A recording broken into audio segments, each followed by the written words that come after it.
자, 첫 일정 공개했습니다. 그런데 깜짝 놀랄 일이 생겼습니다. 그동안 일주일 동안 무슨 일이 있었길래 바로 미국의 대통령 후보 클린턴 얘기입니다. 자, 영상 보면서 얘기를 좀 나눠봤으면 좋겠는데요. 김정인 기자. 네. 패배한 힐러리 클린턴. 화면 지금 일주일 사이에 있었던 일이죠? 그렇습니다. 왼쪽은 이제 지난 9일에 본인이 대선에서 패배했다는 것을 인정하고 수락하는 연설이고요. 네. 그다음 불과 일주일 후 지난 16일 현지 시간 한 워싱턴 DC의 한 행사에 나타난 모습인데요. 네. 확연하게 좀 차이를 느끼시겠습니까? 일단 오른쪽이 좀 더 피로해 보이고 화장도 좀 덜 해서 그런 건가요? 네. 뭔가 좀 마음의 상처나 가슴앓이 했던 것이 얼굴에 그대로 드러나는 것 같네요. 네, 얼마 전 뉴욕타임스에서 이런 기사도 나온 적이 있죠. 대선에서 패배한 후보의 어떤 자괴감이랄까, 좌절감은 네. 가족의 일원을 지병으로 또는 사고로 잃은 것과 같은 그런 아주 깊은 좌절감이다. 이런 얘기를 한 적도 있는데 저는 여성의 한 사람으로서 또 힐러리가 만약에 남성 후보였으면 외모가 이렇게 화두가 올랐을까라는 생각도 해보는데요. 네. 어찌 되었건 간에 대선 후보 시절에는 아무래도 메이크업 아티스트라던가 헤어를 담당하는 사람이라던가 패션 정치라고도 하죠. 그만큼 일거수일투족을 최대한 아주 호감 가게 만들어주는 사람들이 있었다면 지금의 경우에 이제 개인적인 행보라고도 볼 수 있는 대선 후보가 아니니까요. 네. 그런 측면에서도 차이가 났던 게 아닌가 싶습니다. 자, 지금 보이는 영상은 9월 11일 미국에서 9.11 테러 기념식 때 힐러리 클린턴이 이제 정신을 잃고 비틀거리는 모습인데 건강 이상 논란은 계속 있어 왔는데 어쨌건 글쎄요. 일주일 만에 대선 패배 후 공식 석상이 나타났습니다만 연설 메시지는 늘 힐러리답게 강하고 힘찼습니다. 그러나 표정과 모습이 전 같지 않다는 얘기가 들립니다. 어제 영상 그리고 연설 메시지 일부 저희가 소개해드립니다. Now, I will admit, coming here tonight wasn't the easiest thing for me.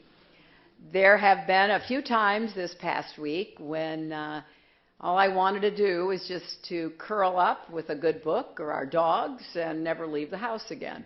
I know many of you are deeply disappointed about the results of the election. I am too.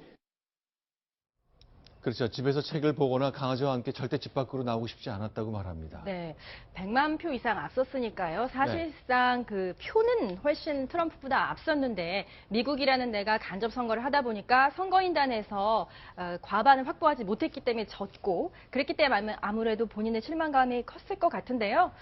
그래도 저는 다른 후보보다는 상당히 강한 모습이었다고 생각합니다. 왜냐하면 2000년 에어고 같은 경우에는 본인이 대선에서 패배한 뒤에 몇 달 동안 공식 석상은커녕 거의 모든 사람들의 눈에서 사라졌습니다. 그만큼 네. 큰 좌괴감에 시달렸다고 하는데 불과 일주일 만에 공개 행보 나선 거니까 상당히 강한 모습이라고도 볼 수 있겠죠? 자, 일단 대통령 되는데 실패한 것. 빌 클린턴 남편이 이른바 백악관에서 불미스러운 일을 있었던 것이 벌써 20년도 되지 않았습니다만 결국 둘 사이 관계가 어떨까? 근데 불화설이 나온다는 것이 미국 보도죠?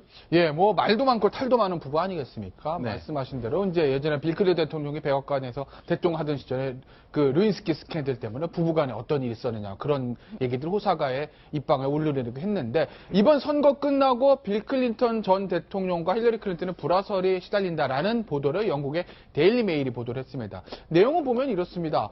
이 사실은 힐러리 클린턴도 선거 끝나고 얘기했지만 나의 가장 큰 패배는 FBI 코미 국장의 이메일 스캔들 재수자 때문이다 이렇게 얘기하지 않았습니까? 결국 그 문제 가지고 빌 클린턴과 힐러리 클린턴의 다툼이 있었고 빌 클린턴이 너무나 화가 나서 본인의 휴대전화를 강물에 던져버렸다.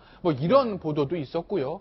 또 하나는 어떻게 보면 그 트럼프의 가장 큰 승리 요인 중에 하나가 이제 백인 노동자들의 경제 문제 이거를 잘 집중적으로 공략을 한 건데 빌 클린턴이 선거 캠페인 내내 힐러리에게 야 우리도 그 문제에 대한 어떤 공약이라는데 대책을 내놔야 돼 이렇게 주문을 했다고 합니다. 그런데 힐러리 클린턴이 그것을 받아들이지 않았다는 것이죠. 그래서 빌과 힐러리 사이에서 굉장히 감정의 골이 좀 깊어졌다라는 지금 보도가 나오고 있습니다. 근데 이게 아직은 좀 설인 것 같은 게요. 우리가 부부관계를 어떻게 확인하겠습니까만 패배 인정 다음 날에는 또 부부가 함께 산책하는 모습이 유권자의 사진에 또 찍혀서 페이스북에 오르기도 해서요. 불화설이 깊었다면 패배 인정 직후인 그 다음 날 부부가 같이 산책했을까 이런 생각도 할 수 있을 것 같습니다. 자, 일주일 만에 등장했습니다만 많이 마음고생을 하고 그동안에 피로가 몰아닥친 듯한 표정을 한 힐러리 클린턴의 모습까지 살펴보았습니다.